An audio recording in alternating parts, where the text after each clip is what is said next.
আজি আমি মুখ্যমন্ত্ৰী ডাঙৰীয়াই এটা ঘোষণা কৰা শুনিলোঁ যে বিজেপি দলটোৰ ফালৰ পৰা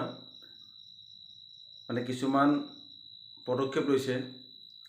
তেখেতসকলেও এটা পজিটিভ আন্দোলন কৰিব। আন্দোলনটো এনেকুৱা হ'ব, এটা নাম দিছে তেওঁলোকে, ময়ো জুবিন আমিও জুবিন। এনেই তেখেতসকলে কি বিচাৰিছে সেইটো তেখেতসকলে জানিব, ৰাইজে বিচাৰ কৰিব এই কথাখিনিত।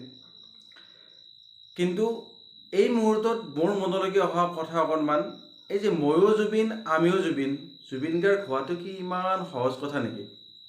কেনেকুৱা জুবিন? ময়ো জুবিন আমি জুবিন বুলি কোৱাৰ লগে লগে জুবিন কেনেকুৱা জুবিন হ'ব লাগিব? জুবিন গাৰ্গ ডাঙৰীয়াই প্ৰথম যিটো কথা ক'ব লাগিব, জুবিন গাৰ্গে জাতি ধৰ্ম ভেদাভেদহীন যিখন সমাজ, সেই সমাজৰ কথা কৈছিলে। সেইজন জুবিন হ'ব পাৰিব জানো? কোনো ধৰ্মক উপলংঘা নকৰা, কোনো জাতিক উপলংঘা নকৰা, কোনো জনগোষ্ঠীক উপলংঘা নকৰা, তেনেকুৱা জুবিনজন হ'ব পাৰিবনে বাৰু? যদি তেনেকুৱা জুবিন হ'ব পাৰে তেতিয়াহ'লে স্বাগতম, তেনেকুৱা জুবিনজন হওক। জুবিন গাৰ্গে নিজকে বিভিন্ন ক্ষেত্ৰত আমি দেখিছোঁ, তেখেতে প্ৰায়ে নিজকে চে গুৱাভেৰাৰ অনুসৰণকাৰী বুলি কয়, কলাগুৰু বিষ্ণুপ্ৰসাদ ৰাভাৰ অনুসৰণকাৰী বুলি কয়, চাৰ্লি চেপলিনৰ কথা কয়। গতিকে আমি এই যি তিনিগৰাকী ব্যক্তিৰ কথা জুবিন গাৰ্গে প্ৰায়ে কৈছিল, চে গুৱাভেৰা, চাৰ্লি চেপলিন, বিষ্ণুপ্ৰসাদ ৰাভা, তেখেতসকলৰ আদৰ্শ, সেই আদৰ্শটো ল'ব পাৰিমনে? জুবিন গাৰ্গৰ আদৰ্শখিনি আমি প্ৰতিষ্ঠা কৰিব পাৰিমনে? জুবিন গাৰ্গৰ আদৰ্শখিনি লগত লৈ আমি আগবাঢ়িব পাৰিমনে? যদি জুবিন গাৰ্গৰ আদৰ্শ আপোনালোকে ল'ব পাৰে, যদি আমি ল'ব পাৰোঁ, সেইগৰাকী জুবিন হ'ব পাৰিবনে? যদি সেইগৰাকী জুবিন হ'ব পাৰে তেতিয়াহ'লে স্বাগতম। অসমৰ কাৰণে নিশ্চয় ভাল কথা হ'ব। আপোনালোকে ৰাজনীতি নিজৰ নিজৰ পৰ্যায়ত কৰি থাকক। কোনোবা নহয় কোনোবাইতো অসমখনটো চলাব লাগিব। যিকোনো দলে যি দলেই নহওক কিয়, মাত্ৰ আমাক সাম্প্ৰদায়িকতা বিৰোধী এখন চৰকাৰ লাগে। প্ৰথম কথা হ'ল আমাক যাতে কোনো সাম্প্ৰদায়িক ঘৃণাৰ তাত স্থান নাই, তেনেকুৱা এখন অসম লাগে। এইটো হ'ল প্ৰথম কথা। আৰু দ্বিতীয় কথা হ'ল তেখেতৰ যিটো আদৰ্শ প্ৰতিষ্ঠা কৰাৰ কথা কৈছে, যি সমাজবাদী ভাৱধাৰাৰ, যি সমাজবাদী আদৰ্শৰ কথা তেখেতে কৈ গৈছে, পাৰিব জানো তেনেকুৱা আদৰ্শ প্ৰতিষ্ঠা কৰিবলৈ? যদি তেনেকুৱা আদৰ্শ প্ৰতিষ্ঠা কৰিব পাৰে তেতিয়াহ'লে স্বাগতম। অসমখনৰ কাৰণেই তেতিয়াহ'লে বহুত ভাল লগা কথা। তাৰ পাছত আকৌ এটা কথা, তেখেতে যিহেতু ঘোষণা কৰিছে, তেখেতৰ মুখৰ পৰা যিহেতু ওলাইছে যে এইটো বিজেপি দলৰ পৰা কৰা হ'ব। আচলতে ৰাজনীতিৰ কথা জুবিন গাৰ্গৰ লগত কোনো প্ৰকাৰে খাপ নাখায় আৰু ক'বলৈ মনো নাই, বহুত দুখত। কিন্তু এইখিনি কথা নক'লে নহয় কাৰণে মই ক'ব বিচাৰিছোঁ।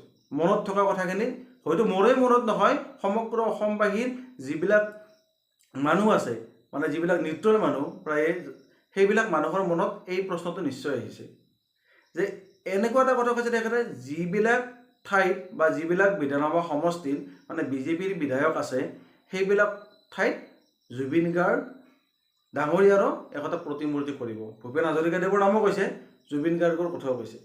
এতিয়া মই যিহেতু জুবিন গাৰ্গৰ কথা কৈ আছোঁ, জুবিন গাৰ্গৰ স্থান কি অসমৰ অকল কেইটামান স্থানতে সীমাবদ্ধ নেকি? দল বুলি ক'লে কি বিধানসভালৈ নিৰ্বাচিত কৰা বিধায়ক য'ত আছে তাতহে জুবিন গাৰ্গৰ প্ৰতিমূৰ্তি হ'ব পাৰিব, বেলেগত হ'ব নোৱাৰিব। যদি বিধায়ক হিচাপে নিৰ্বাচিত কৰা নাই কোনোবা সমষ্টিৰ পৰা, সেই সমষ্টিত হ'ব নোৱাৰিব। ৰাজনীতিটো এনেকৈ আগবাঢ়িবলৈ লৈছে। আৰু জুবিন গাৰ্গৰ নামত অহা যিটো ৰাজনীতি, সেই ৰাজনীতি কোনো প্ৰকাৰে মই বুলি নহয়, অসমৰ কোনো ৰাইজে এইটো সহ্য কৰিব নোৱাৰিব।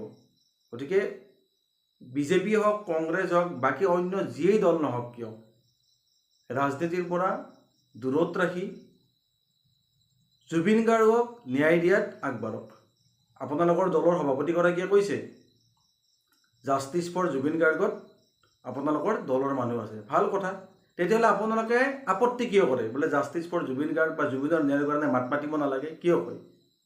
ভাল কথা, যদি আছে ভাল কথা। গতিকে এইখন যিখন যুদ্ধ,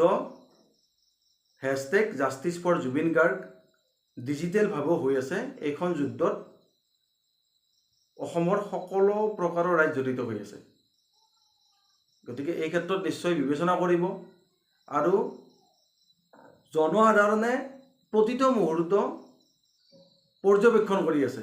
এনেকুৱা নহয় যে জনসাধাৰণে কথাবিলাক গম পোৱা নাই। মানে আপোনালোকে এনেকৈ নাভাবিব যে জুবিন গাৰ্গ ডাঙৰীয়া নোহোৱা আজি বহুত কেইদিন হৈ গ'ল। অন্তৰত যিকুৰা জুই আছে, সেই জুইকুৰা মানে কমিবলৈ ধৰিছে বুলি আপোনালোকে কেতিয়াও ভুলতো নাভাবিব। এইটো সম্ভৱেই নহয়। এই জুইকুৰাৰ উত্তাপটো ক্ৰমান্বয়ে বাঢ়ি আহি আছে। কোনে কি কৰিব নোৱাৰে,